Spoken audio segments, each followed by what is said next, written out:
تەوەری ئەمڕۆی دووجار بیرکەرەوە تایبەتە بە قسەکردن لەسەر درێژکردنەوەی 2 ساڵ بۆ ویلایەتی سەرۆکی هەرێم. دکتۆر پێشنەوە بڕەکە قسەکانم پێ بڕیت فەرموو قسەکانت. زۆر سپاس دووبارە. باسی ئەوە کرا کە لە کوێی دنیا ئەم سابقەیە هەیە لە بیرمان نەچێ بەڕێزان.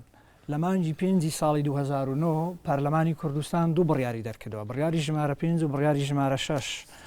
ئەمە نەسی بڕیاری ژمارە 5 بڕیاری ژمارە 5 ساڵی 2009 یەکەم بەدەر لە حکمی مادەی سێم لە یاسای سەرۆکایەتی هەرێم ژمارە 1 ساڵی 2005 هەموارکرا ویلایەتی سەرۆکی هەرێم کە لە 12/6 2009 کۆتایی پێدێت درێژ دەکرێتەوە تاک و هەڵبژاردننی سەرۆکێکی نوێ بۆ هەرێم و دەست بەکاربوونی. دووەم کار بە هیچ دەقێکی یاسایی یان بڕیارێک ناکرێت پێچەوان حکومەکانی ئەم یاسایە بێت. کەواتە هەر پەرلەمانی کوردستان بۆ پەرلەمانی ژەوەی کردووە بڕیاری ژمارە 6. کەواتە پەرلەمانی کوردستان سابقەیەکی قانونی هەیە لەوەی کە بە بڕیار بە دەنگدانی پەرلەمانتاران بە بەردەستەکردنی شەرعەتی پەرلەمان ویلایەتی پەرلەمانیش و ویلایەتی سەرۆکی هەرێمیشی درێژ کردوێتەوە. بە ئەو ڕێگە شەدێکە توانن درێژی کەن و ماوەکە شەدێکە ئەڵێ تا هەڵبژاردن بۆ سەرۆکێکی نوێ دەکرێت. ئێمە بینیمان کە فۆرمی خۆکاندیدکردن بۆ سەرۆکی هەرێم دابش کرا نزیکەی ئەوەندەی لە ڕاگەندەکانەوە باسکرا نزیکەی 8 کەس فۆرمەکەی پڕکردەوە. سەرۆکی هەرێم خۆی سوور بوو لەسەرەوەی کە لە 21 نۆ هەڵبژاردن بکرێت. قسەکە لەسەر وەکو کاگەندان وتی لەسەر 1 مانگ و 2 مانگ نییە، قسەکە لەسەر 2 ساڵە. کاگیادگار ئەمە خولی ڕابردووە، هیچ ڕۆژێکی دیاری نەکردووە، تەنها ئەوەی دیاری کردووە تا پەرلەمانی تازە سوێن دەخوا تا سەرۆکی هەرێمی هەڵبژێراوی تازە سوێن دەخوا. بەس لێرەدا ماوەکە تەحدید کراوە، هەم پەرلەمان و هەم هی سەرۆکی هەرێم ماوەکە تەحدید کراوە. با سەیری ڕۆژهەڵاتی ناوەڕاست بکەین. 2 مانگ پێش ئێستا پەرلەمانی لوبنان 17 مانگ تەمەنی خۆی درێژ کردەوە تا ئەنجامدانی هەڵبژاردنێکی تازە کە من لەگەڵ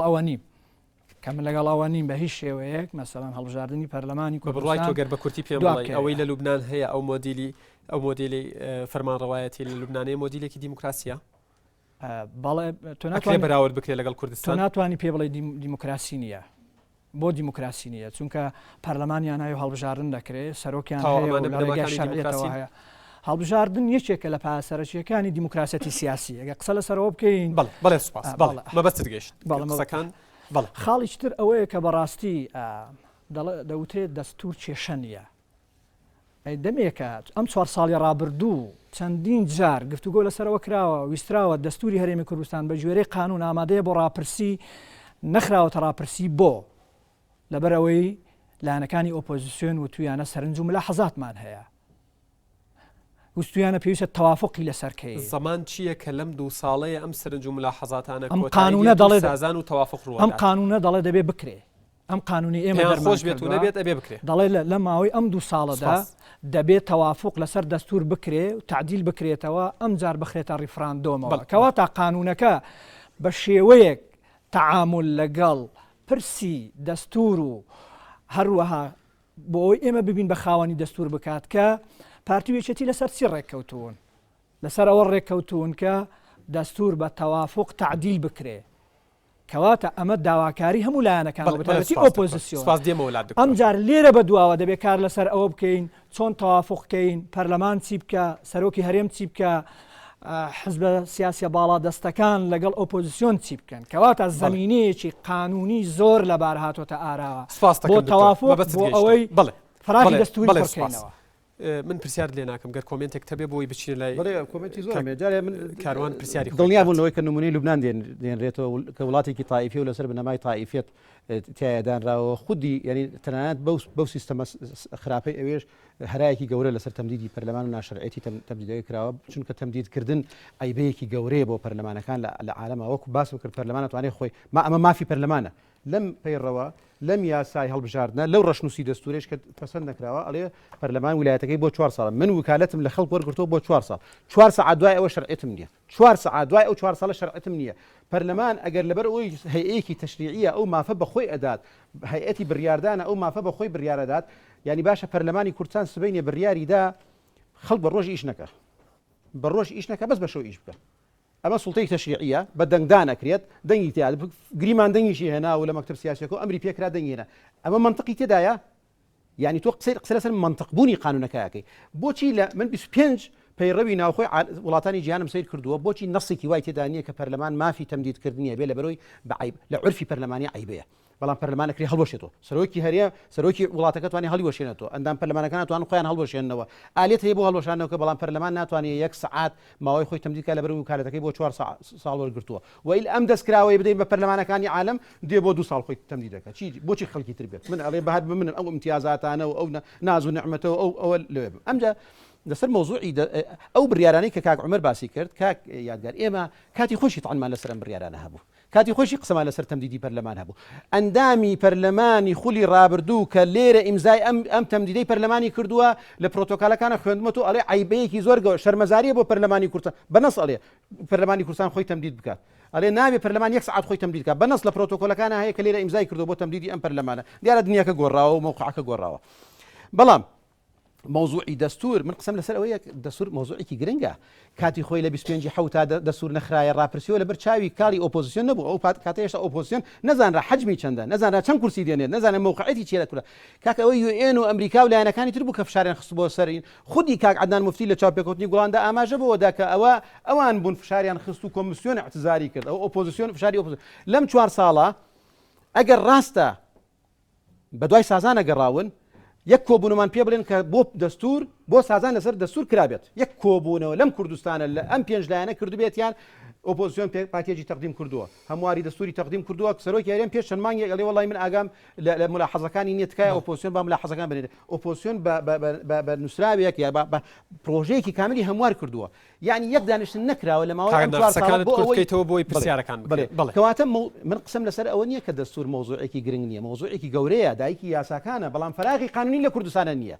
تۆ بۆ سەرۆکی هەرێم ئەڵێ ئەوە یاساکەیەتی بۆ پەرلەمان ئەڵێ ئەوە یاساکەیەتی بۆ هەموو ئەنجومەنی وەزیران ئەڵێ یاسای هەیە دەسڵاتی دادوەری ئەڵێ یاسای بەڵام تەمان ئەمە هەمووی لە دەستورێکی ڕێک و پێکا کۆ بکرێتەوە شتێکی باشە بەڵام بە کورتی کاگەدنان ئەمەی کراوە پێشێلکردنی یاسایە کودەتایە بەسەر یاسادا وەکو خۆتان دەڵێن کودەتایەکی زۆر گەورەیە بەسەر شەرعیەتە بەسەر پرەنسیپی کاری پەرلەمانیدا بەسەرەوە بەڵام یەک ئیجازەم بدە مۆزوعی سازان کە ڕەبت کراوە بە مۆزوعەوە طبعا ئەمە عیبەیەکی قانونیە بمبورن لە ئەو شانە بەسم لە دیوە قانونەکەیەتی عیبەیەکی قانونیە کە تۆ باسی هەمواری سەرۆکی هەرێمەکەی باسی دەستورەکەی ڕەبت لە بینی ئەمە نیە جارێ یەکەم سەرۆکی هەرێم کاکە دوور و نزیک پەیوەندی بە دەستورەوە نییە دەستور پەسەند بکرێت هەڵوەشێنرێتەوە بهێنرێتەوە پەرلەمان لە سەلاحیەتی سەرۆکی هەرێمان نییە کاکە ئەوە یاساکەیە یاسای دەستورە ئەڵێ دەستور بە سەرۆکی پەرلەمان لەگەڵ سەرۆکی حکومەت لەگەڵ کۆمیسیۆن بڕیار لەسەر ڕۆژێکدا ئانێن بۆ ڕاپرسی لەسەر سەرۆکی هەرێم سەلاحیەتەکانی دیاری کراوە لێرە کاک یادگار هیچ دوور و نزیک علاقەی بە دەستورەوە نییە کاک مەسعود ئەگەر 2 ساڵ تەمدیدیکەی ئیجازەمدا 2 مانگ تەمدیدیکەی 10 ساڵ تەمدیدیکەی کاک مەسعود بۆی نییە ئەو دەستورە بگەڕێنێتەوە بۆی نەوە بیخاتە ڕاپرسی دواتر دکتۆر ڕێگای پێدەم ڕوونی کاتەوە بزان ڕەبتیان چییە کاکارۆن پرسیارەکەت زۆر سپاسەکە بۆ خێراتی میوانەکانی شتەکەم وەڵام من دوو پرسیارم هەیە بۆ بەڕێز کاک عومەر ئەگەر زۆر کورت ئایا پارتی دیموکراتی کوردستان بە جددی باوەڕی بە دیموکراسی هەیە ئەمە پرسیاری یەکەم پرسیاری دوم ئەگەر باوەڕی بە دیموکراسیەت هەیە بۆ لە ناوخۆی حیزبی پارتی دیموکراتی کوردستانەوە لە ناو پەرلەمانیشە هەر تەمدید دەکرێت بۆ سەرۆکی ڕەبتێکی بە تەورەکە شۆنی ئازادی لەوەی جواب فەرموو بەڵێ لە ناو پارتی دیموکراتی کوردستان دیموکراسی هەیە بڕاتان بە دیموکراسی هەیە ئەگەر ئێمە ئێستا لە هەرێمی کوردستان سیستەمێکی سیاسی دیموکراسیمان هەبێ لەگەڵ بوونی سەرنجا بەشێکی گەورەی ئەم ئەفزەلیەتە بۆ پارتی دیموکراتی کوردستان نەگەڕێتەوە چونکە ئەوە سەرۆکی هەرێم بوو پێش هەڵبژاردننی ساڵی 92 وتی هیچ سیغەیەکی معەن بەسەر خەڵکی کوردستانە ناسەپێنین دەگەڕێنەوە بۆ ئیرادەی گەل ئەوە ئێمەشین ئێستا هەڵبژاردننی ناوخۆی حزب دەکەین بۆەوەی شەرعیەت بدەین شەرعیەتی ناوخۆی حزب بدەین بۆ کەسانەی کاندیدیان دەکەین بەڵام ئەمە لایانی ئۆپۆزیسیۆنە هەڵبژاردننی ناوخۆ ناکە لە ڕێگای فۆرمێکەوە دانێ من بەخاتنی میانە بەڕێزانە و ئەو دوو میانە بەڕێزێشەکەم پرسیاری من بۆ کاک عومەرە ئایا هەڵبژاردننی کە ئێستا تازەکردنەوەی سەرۆکی هەرێم دیکتاتۆریەت نییە بۆ بنەماڵەی پارتی کە هەموو ڕەکیزەکانی دەسەڵات لە کوردستانە بگرنە دەستی خۆیان کاک عومەر باسی لە پەرلەمانی کوردستان و عێراق کرد ئایا پەرلەمانی کوردستان و عێراق کامیان هینیان هەیە بۆ پەرلەمان ئەگەر هەردووکیان وەکو یەک وایە بۆ لە پەرلەمانی عێراقا سەرۆک پەرلەمان هەڵی ئەبژێرێ بەڵام پەرلەمانی لە کوردستانە پەرلەمان هیچ دەسەڵاتێکی نییە بۆ سەرۆکایەتی. فەرموو دکتۆر. گەورەترین مشکلەی عراق کە سیستەمی پەرلەمانیە ئێستا خراپترین مۆدیری پەرلەمانی عراقا. ئیشکالەتی گەورە لە چیدا لەوەدا دەسەڵاتەکان لە وڵاتەدا هیچ سوڵتەی تەنفیزی لە دەسەڵاتی سەرۆکی حکوومەت چڕبۆتەوە. بەس ئەگەر سەرۆک ڕاستەوخۆ لەلایەن خەڵکەوە هەڵبژێردرێ دەبێتە مای دابەشکردنی دەسەڵاتی تەنفیزی بەشێکی لای سەرۆکی هەرم دەبێ بەشێکی لای سەرۆکی حکوومەت دەبێ نەگوەکو ئەوەی ئێستا لە عراقا هەمووی لە دەسەڵاتی سەرۆکی حکوومەتا کۆبۆتەوە عراقی بەرەو قەیران بردووە. خاڵێکی تریژەوە ئەوە وەکو ئاماژەم پێدا مەسەلەی وتی ئەوەی کراوە دیکتاتۆریەتە کامە ئەوەی کە لەناو پەرلەمانەوە ساڵ تەمەنی ئەوە پەرلەمانی کوردستانە بڕیاری داوە هەر ئەندامەکانی پارتی دیموکراتی کوردستانیش دەنگیان پێنەداوە ئەندامانی پەرلەمانی نۆ فراکسیۆنی تریش کە لە ڕێگای هەڵبژاردنێکی ئازادەوە کە ئۆپۆزیسیۆنیشی پێ لە پەرلەمانەوە ئەوانیشی پێ لە پەرلەمانن دەنگ بۆ ئەوە دراوە ئەمە یەک لە لایەکی تریشەوە سەرۆکی هەرێم نە بە قسە بەزارەکی نە بە تەحریری بە هیچ شێوەیەک داوای لە پەرلەمانی کوردستان نەکردوە بڵێ ویلایەتی ئیمن درێژ بکەن. دێنە سەر و باسە فەرموو ناخات. پرسیارەکە بۆ کاک عەدنانە بەڕێز مەسعود بەرزانی ڕەزامەندی خۆی نیشاندا لەسەر ئەوەی خەڵک دەنگ بدات بڕیار لەلایەن تاکی کۆمەلگاوە بێت و لەلایەن پەرلەمانەوە نەبێت لەسەر درێژکردنەوەی پۆستی سەرۆکایەتی. بەڵام نەوشیرۆن مستەفا بەو بڕیارە رازی نەبووتی ئەبێت بڕیار لەلایەن پەرلەمانەوە بزرێت. لەلایەن پەرلەمانەوە بڕیارەکە درا و زۆرینەی دەنگیش لەسەر ئەوە بوو کە پۆستی سەرۆکایەتی درێژ بکرێتەوە بەڵام بزوتنەوەی گۆڕان و ئۆپۆزیسیۆن وا خۆیان نیشانەکە هیچ ئاگیان لەو بڕیارە نییە. کاکدا من ئەوەشت بۆ ئیزافەکەم سەرۆکی پەرلەمان ئەڵێت لەگەڵ نەوشیروان مستەفا دانیشتوین بەر لە دانیشتنەکەی سیمانی پەرلەمان و نەک 2 ساڵ لەسەر 4 ساڵیش ڕاستی بووە.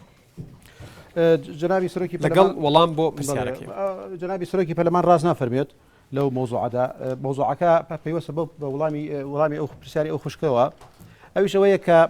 ئێمە قسەمان لەسەر شخصێکی دیاریکراو نییە قسەمان لەسەر سیستەمی سەرۆکایەتیە سیستەمی سەرۆکایەتی لە سیستەمی لە نظامێکی پەرلەمانیدا دەبێت سەرۆک لەلایەن پەرلەمانەوە هەڵبژێرێت ئەمە مەبدەئە یان تۆ مەبدەئە چەسپێنی ئەڵێ سەرۆکی هەرێمی کوردستان دوو شێوازت هەیە یان لایەن خەڵکو هەڵبژێرێت یان لایەن پەرلەمانەوە هەڵبژێرێت بە حکمی ئەوەی کە تۆ هەموو لایەنەکان ڕازی بوونەوە بە گوێرەی ئەو ڕەشنووسی دەستورێش کەوا سیستەمەکە پەرلەمانی ئەگەر پەرلەمانی بوو واتە زۆرترین دەسڵاتەکان لە بینی لە نێوان دوو هەیئەتە دابەشەکرێت یەکەم دەسڵاتی جێبەجێکار کە لە ئەنجومەنی وەزیرانە خۆی ئەبینێتەوە دووەم دەسڵاتی تەشریعی کە لە پەرلەمانە خۆی ئەبینێتەوە سەرۆکی هەرێم کۆمەڵی دەسڵاتی تری هەیە کە ئەو دەسڵاتانە ناخوازێت لەوەی کە تۆ شەرعەتی ناو خەڵکی پێ بدەیت شەرعەتی پەرلەمانی پێ ئەدەی بۆی لەژێر ڕقابی پەرلەمانیشدا بێت بەڵام دەسڵاتەکانی ناڵێم ڕەمزین یا ناڵێم تەشریفاتین دەسڵاتی فعلیشی هەیە دەسڵاتی تەشریفاتیشی هەیە بەڵام ئەو دەسڵاتانە پێویست بۆ ناکە تۆ ئەو ماندوو نەبدەی بە خەڵکو ڕاستەوخۆ لایەن خەڵکو هەڵی بژێریت ئەمە ئێشە ئیشکالێتەکە لە سیستەمەکەیە کە ئێمە ئەڵێن ینی سەرۆکی هەرێم لێرە لەلایەن پەرلەمانەوە هەڵبژێرێت نەمان تۆ کاک مەسعود بەرزانی لایەن پەرلەمانەوە هەڵبژێرێت سەرۆکی هەرێم هەر کەسێکە کائین من کان لە هاوڵاتیانی کەمەرجەکانی سەرۆکایەتی هەرێمیان تێدایە لەوانێت لە بەشێکی ئەم خوشکبرانی ئێرە هەبێت بڕوا لە پەرلەمانی کوردستانە ناوی خۆی بکات و ئالێتێکدا بنرێت بۆ ئەوەی هەر کەسێ بڕوا خۆی کاری بکات و مەرجەکانی تێدا بەڵێ سپاس کاکەتان کاک حامید هاوژی پێش کاک حامید کەوتی بەس مشکلە نیە دوای فەرموو تۆ دانیشە باو پرسیارەکەی بکات فەرموو یەکەم پرسیار پێشەکی بەخێرتنی میوانەکانەکەم یەکەم پرسیارم بۆ کاک عەدنان ئەم 4 ساڵە ئەم دەرفەتە ئێوە ڕەخسانتان نەتانەتوانی پێشتر دەستور هەموار بکەن و ئەم دەرفەتە نێن بە دەسەڵات لەم کۆتایی هەڵبژاردنەیە بیانووی دەستور بێننەوە ئەمە یەکەم ئێوە لێ بەرپرسن پرسیارم بۆ کە عومەر زەمان چییە دوای ئەم 2 ساڵ تازەکردنەوەی سەرۆکە ناشەرعیە لە ڕێگەی لقی حیزبەکانیانەوە گەنجی ئەم وڵاتە ناکوژێنەوە بۆ بارەگاکانی بادینا ناسووتێنرێت سپاس دەکەم تکایە لە تەورەکە بەڵێ ببوورە ناتوانیت چکات کاتی هاوڕێکانتە کاک حامید فەرموو کاکاتمان ینی لە دەسڵاتی ئێمەدا نەبووە لە ڕاستیدا باسم کرد 25 حوت کە ئێمە ڕۆژنی هەڵبژاردنەوە لە پێش 25 حوت بڕیاردرا کە ئەم ڕەشنووسە ناخرێتە ڕاپرسیۆ لەبەر ئەوەی فشارەکانی ئەمریکاوی و خودی کۆمیسیۆن کە اعتزاری هێنایەوە بەوە نەکرای لەبەر چاوی کاڵی ئۆپۆزیسیۆن و لەبەر فشاری ئۆپۆزیسیۆن نەبوو بەڵکو ئەوە نەکرا و ئەم ماوەی ئەم 3 ساڵش هەوڵێکی زۆرمانداوە بۆی بگەین بە تەوافقێک داوامان کردو لەژنە پێک بهێنێت داوامان کردو هەمواری پرۆژەکەمان پێشکەش کردو داوامان کرد کۆنفرانسی نیشتیمانی بکرێت بۆ پرسی دەسوورەوەوانە بەڵام لە ڕاستیدا ئەگەر ئیجازەم دەیت تەنها تەنها لە قوسێکە لەبەرەوەی بڵێ لەبەرەوەی پارتی دیموکراتی کوردستان تەسەوری ئەکرد بە گوێرەی یاسای سەرۆکایەت یاسای هەڵبژاردننی سەرۆکایەتی هەرێم ماوەی خولێکی تر بۆ کاک مەسعود مابێت و نمونەشم بۆ قسەی خودی جێگری سەرۆکی پەرلەمانە کە نووسینێکی دەرنووسی بوو باس لەوە کە بەڵێ کاک مەسعود دەتوانێت بۆ خولی سێم بەڵام لە دوای ئەوەی کە پرسیان کرد بە کۆمەڵی ڕاوێژکار و کۆمەڵی ئەوانات بۆیان دەرکەوت بە هیچ کاک مەسعود بۆ خولێکی تر بووینە ئەمجا مەوزوعی دەسوور برادرە باسەکە قوانی دەسووریان هێنایە پێشەوە و ئەزمەیەکیان خوڵقان لە کوردستانە کە دوور و نزیک علاقەی بەم هەڵبژاردن ئەمە دروستکردنی ئەزمەیەکە تەنها لە پێناوی ئەوەی کە جارێکی تر فرسەت بە کاک مەسعود بدرێتەوە ئەم 2 ساڵە ئیتر نازانین دوای 2 ساڵەکە چی سیناریۆیەکی تریان بەدەست برادرانی پارتی دکتۆر کۆمنتی تۆ پرسیارێک لە تۆش کرا من دەمەوێت ئەوە بڵێم کە لە ڕاستیە ئۆپۆزیسیۆن بە تایبەتیش بزوتنەوەی گۆڕان کە کاتێ پەرلەمانی کوردستان بڕیاریدا دەستور بخرێتە ڕیفراندۆمەوە شکایەتیان کرد لە محکەمەی ئیتیحادی لە بەغدا محکەمەی ئیتیحادی بڕیارەکە هەیە داواکاریەکەی ئەوان سکاڵەکەی ئەوانە بە ناشەرعی و ناقانونی وەسف کرد تەنانەت ئەو مەسروفاتی کە بۆ محکەمەکەش هەبوو بە بزنەوەی گۆڕانیان بژارتەوە بۆیە ئەوان ئەو کات لەسەر خەت بوون داوای قانونیان لە بەغا تەسجیل کرد بەڵام دۆڕاندیان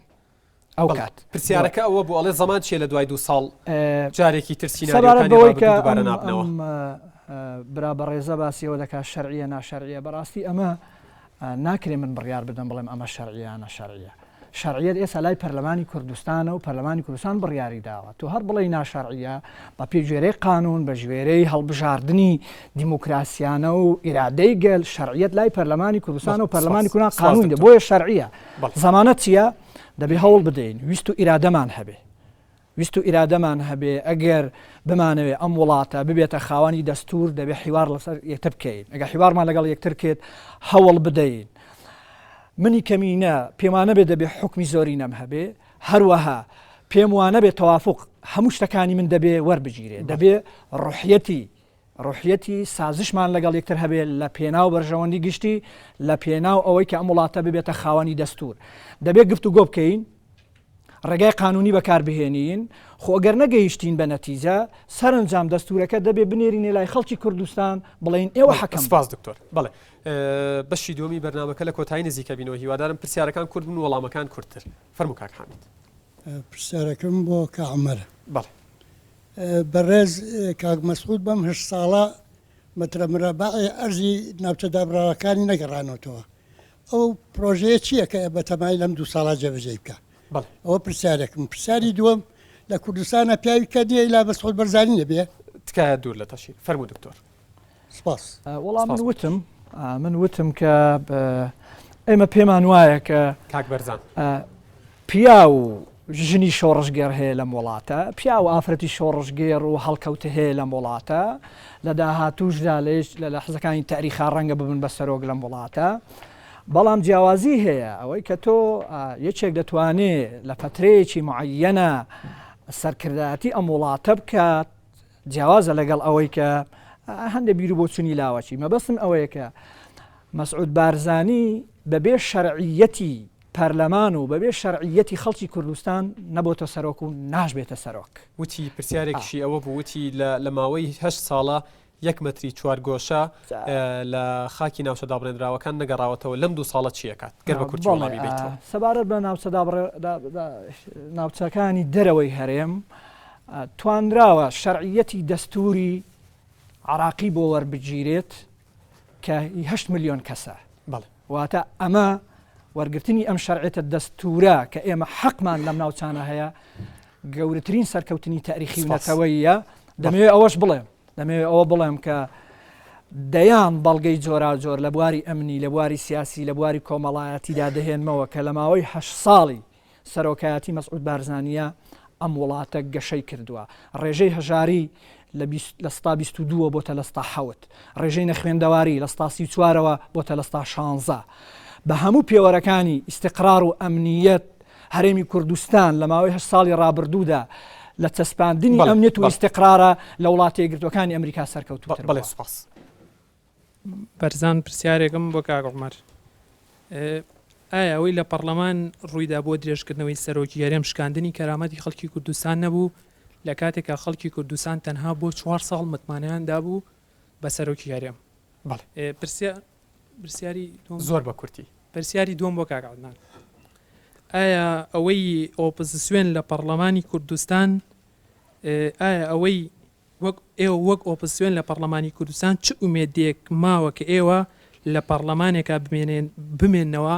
کە ناساییترین یاسا بە یاسا دەکرێت. سپاس کاک محەممەدی فەرمێت دکتۆر وەڵامی تو. وەڵام من دەڵێم بە پێچەوانەوە ئەمە ڕێزگرتنە لە ئیرادەویستی خەڵکی کوردستان چکە لە پێناوە ئەوەدا ئێمە ببین بە خاوەنی دەستور کە دەبی بە خاوەنی دەستور بە شێوەیەکی پێکەوە گونجان و پاراستنی یەکگرتووی کۆمەڵایەتی و سیاسی مانای ئەوەیە هەرێمی کوردستان دەبێت بە قوارەیەکی سیاسی خاوەن دەستور کە بە شێوەیەک تەکامل دەکا هەم لەسەر ئاستی ڕۆژهەڵاتی ناوەڕاست هەم لە پەیوەندی لەگەڵ وڵاتانە هەم لەسەر ئاستی ناوخۆ دەیان کەلێن و کەم و کوڕی بۆ ئێمە پڕ دەکاتەوە. ڕەتی گەورەش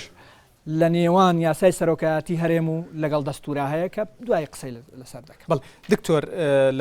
لە وەڵامی پرسیاری پێشوە ئاماژەت بەوە کرد کە لە هەندێک ڕۆوە لە وڵاتە یاخود لە ویلایەتە یەکگرتوەکانی ئەمریکا ئێمە سەرکەوتوتر بووین یاخود ئەم هەرێمە سەرکەوتوتر بووە لە لەسایەی مەسعود بارزانی سەرۆکی هەرێمدا. ئەمنیەت و ئاسایشم وت لەو ڕۆوە وتم بۆ نمونە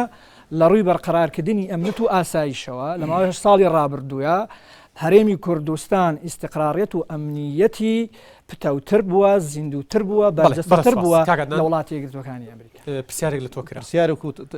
لە حەزێک شدەمە ڕێزا بێت ینی من پێم سەیرە کاک عومەر جنابیان